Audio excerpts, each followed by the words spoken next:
Well, hello and welcome to our bonus content following up on our Older Condos webinar.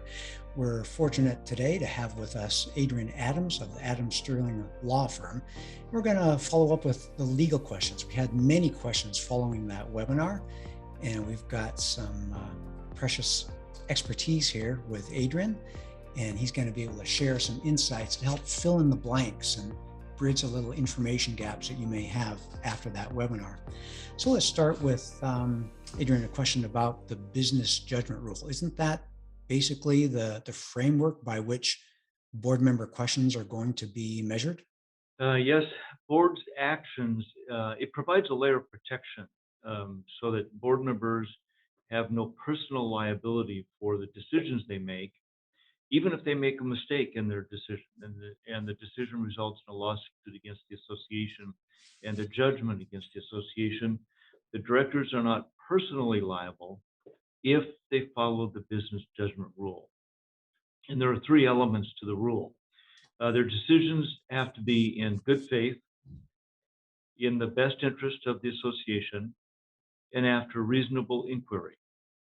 So if those three elements are met, the directors are not going to face any personal liability for the decisions that they make. And the three elements are, the first is probably the most difficult for boards to understand. What does that mean, in good faith? Good faith, yeah. And the second two, in the best interest of the association and reasonable inquiry are pretty straightforward. Are you doing something that you think is the right thing for the association? That's the best interest part.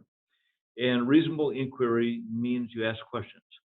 And so you seek information, you get bids, you go through the process and trying to arrive at a reasonable decision on behalf of the association. So what's it mean to make the decision in good faith? Well, here's a real life example of a board that did not. This followed the '94 Northridge earthquake. They had to rebuild the condominiums. There was a great deal of damage. The prior board had hired a contractor, gone through the whole process. Contractor was in doing work. New election was held, new board went in place, and the board president said to his fellow directors, I think we can get a better deal. We can get it done cheaper.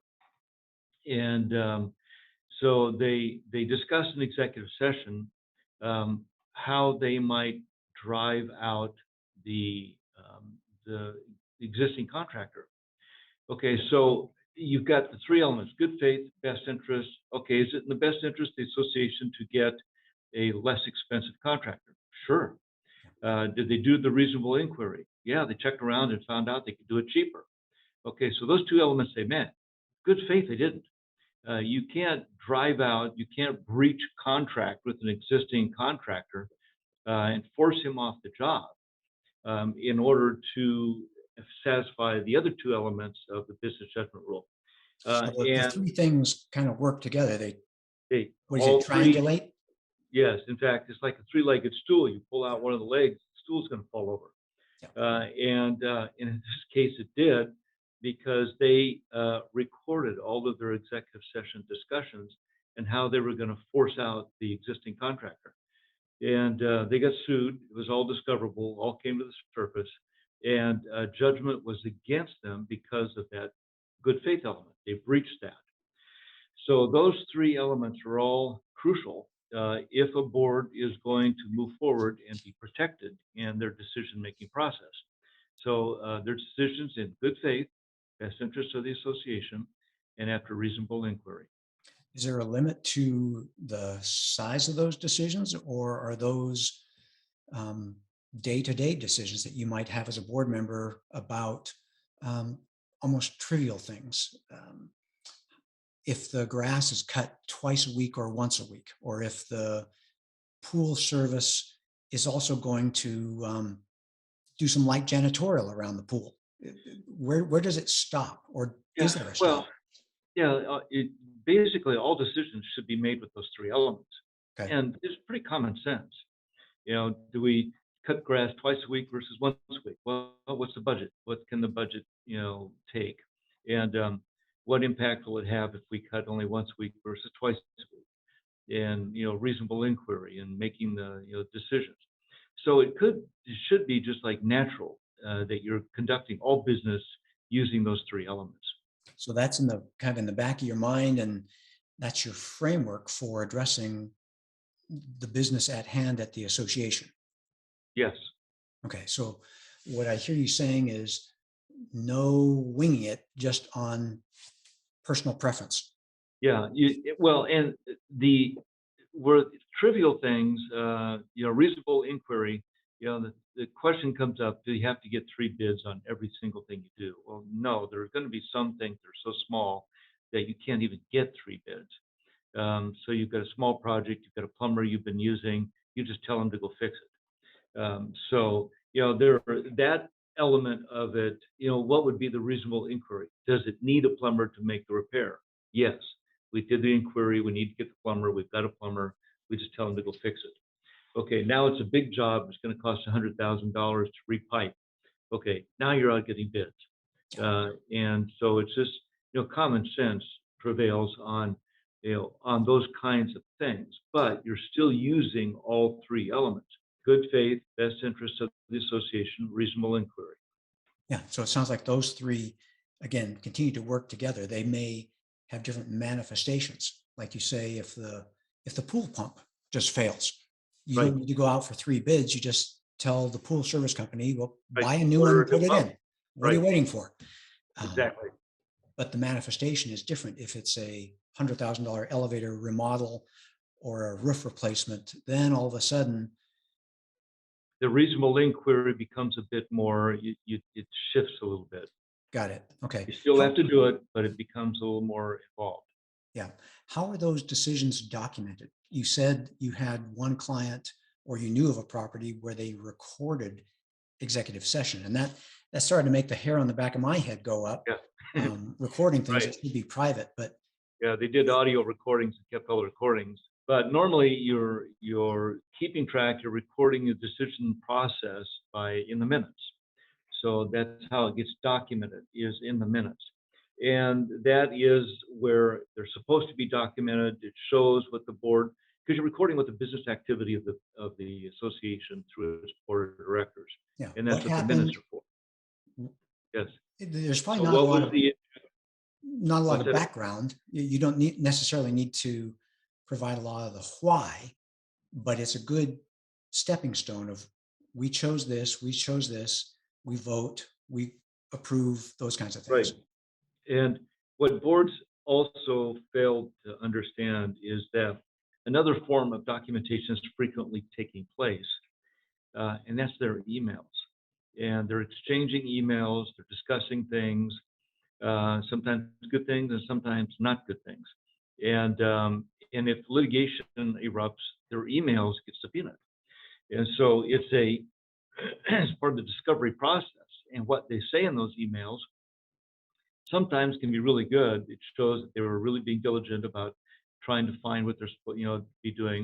Although it's also a violation of the Open Meeting Act, at least in California.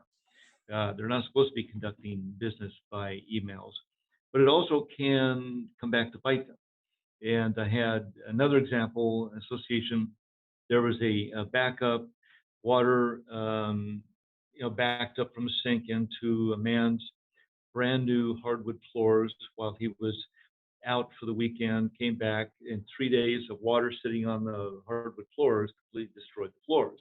The board exchanged emails about his demand that the association replace them.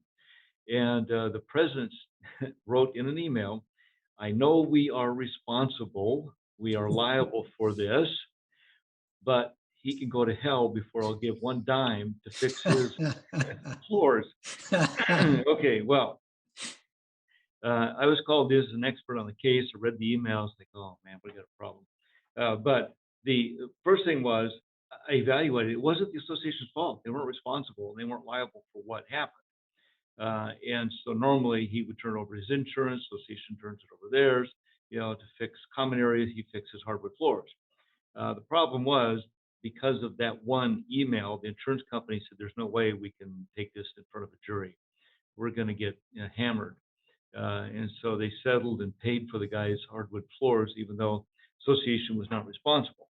So boards need to be very careful about documentation, and they should stay off of the emails that they're, at least in California, not even supposed to be communicating and making decisions, discussing and making decisions by email. I don't know about other states, what their laws are on these kinds of issues, but it's kind of common sense. And I can tell you, in any state, if there's communications going on, they're going to get pulled in through discovery, and what they say is going to be put up, blown. Just imagine being blown up on a big screen in front of a jury, your words in an email. So if that's your guiding principle and you keep that in mind, it will help save a lot of grief for directors. Yeah. So there's documentation in the meeting minutes. There's lack Yes. of documentation in the meeting minutes, Right. lack of meeting minutes. And then there's all the, in the absence of that, then there will be um, attorneys searching for any other documentation, and that can involve emails, as you suggest. Right. And sometimes the lack of documentation is a problem. In cases I've dealt with, we're looking for a particular set of minutes where a decision was made and they don't exist. And sometimes that's a problem. Yeah, where they So, passed a special assessment, or right. as you suggested earlier, chose in a board motion to hire a contractor. And Yes. you need Yeah. that business activity. And all that needs to be documented. And I like to have a little bit of information in, not just that the board voted for something, but why? Why did they do it? Why did they choose? Because they don't have to choose low bid, and sometimes the mid bid or the high bid is the best bid. And there's not that much difference between them, but you've got the high bid is a more experienced company with more insurance, more personnel. They can get it done faster. They have good references. So, why did you pick the high bid?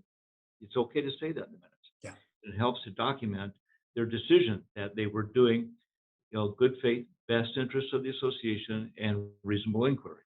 So it's a Very good. documentation for that. Very good. In the webinar that we did with Julie Adaman, she talked about the 4 C's of effective communication. Again, the framework in her management world that she thinks of when measuring how effective a board is. And she talked about boards need to care about the association. They need to be curious. What is going on? Can we plant those kinds of flowers out front? And then courageous. Once they make a decision, having the courage to move forward. And then the 4th is communication, communicating effectively to try to keep the board on the same page as the owners. And it sounds like a lot of that is what you were talking about. Caring, which means caring for the association first. So that's best interests. Yeah. Curiosity would be the inquiry. Right. The courage to make the decision, and communications Yeah. is also part of it, because we see boards that are afraid to raise dues or to impose a special assessment when they need to do that, because it's in the best interest of the association to maintain the common areas. In fact, not only is it the best interest, it's the requirement. That's what they're by law required to do and per their governing documents. So that's why they're elected. And sometimes you have misguided boards that think it's in the best interest of the association to keep the dues down, never raise them for 10 or 15 years. And that comes back to, in a serious way, in large special assessments, significant deferred maintenance, and sometimes lawsuits. Yeah. And it's harmful to the membership to be put in that position. Yeah. Well, to me, that sounds like it is not in the best interest of the association. It may be in the best interest of Mrs. Johnson, who's on a fixed income in unit number 13, Right. Right. but the board is responsible for what's in the best interest of the association. Yeah, and I can tell you that, and when I say that they think it's in the best interest of the community because of fixed income, I had an association exactly in that position where I was brought in after they got sued, and the reason they got sued is that the board had, for 10 or 12 years, kept the dues fixed because they had a lot of fixed income owners living in the building. And so compassionate for those fixed income older residents, they didn't raise dues at all, but that meant they didn't make any repairs. They deferred, and they didn't put any money into reserves. And what happened was that finally everything started failing. And it started in a big way with the roofs. And on those rare occasions when it actually rains in California, water poured in on virtually every unit. Because that's one of the things about California is you can go for years with no real rain. And then when it does rain, it rains a lot. So you don't know necessarily that you've got any leaks until it's too late and you've got downpours and water's pouring into units throughout the complex. And of course, they didn't have any money to fix anything, and lawsuits started flying. The other part of it, the compassion that they felt for the fixed income owners. Now these owners, they're getting hit with big special assessments to make a lot of repairs and to fight lawsuits, to settle lawsuits. And these owners, they can't pay these special assessments. And they don't have time to find anywhere to go. They end up having to walk away from their units. Whereas if there had been small incremental increases each year to keep up with inflation, to do what they needed to be done, they could have made a reasonable decision. They could have seen, okay, next couple of years, I'm not going to be able to afford to live here anymore. But it gives them time to actually make plans. They can look to see, okay, I need to move, to where it's cheaper, it's less expensive, and I can afford it. But when they're faced with huge special assessments and tons of litigation, and the other part about the litigation is that even if they try to sell their unit, if it's in the middle of litigation, it drives down the cost. People don't want to buy into an association that's poorly maintained and is in the middle of litigation.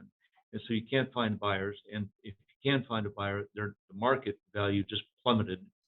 So it's the worst possible situation for those individuals that have been on fixed income that you think you've been protecting all these years. So, yeah, Adrian, that's great. We asked for a little clarification and for you to fill out the questions we had about the business judgment rule. And I've got here good faith, best interest of the association, and after reasonable inquiry. And it sounds like that's the litmus test for what boards need to be doing. Yeah, as long as they follow that, not only are they going to be protected, but it's in the best interest of their association, so that it'll protect the association from large special assessments and lawsuits.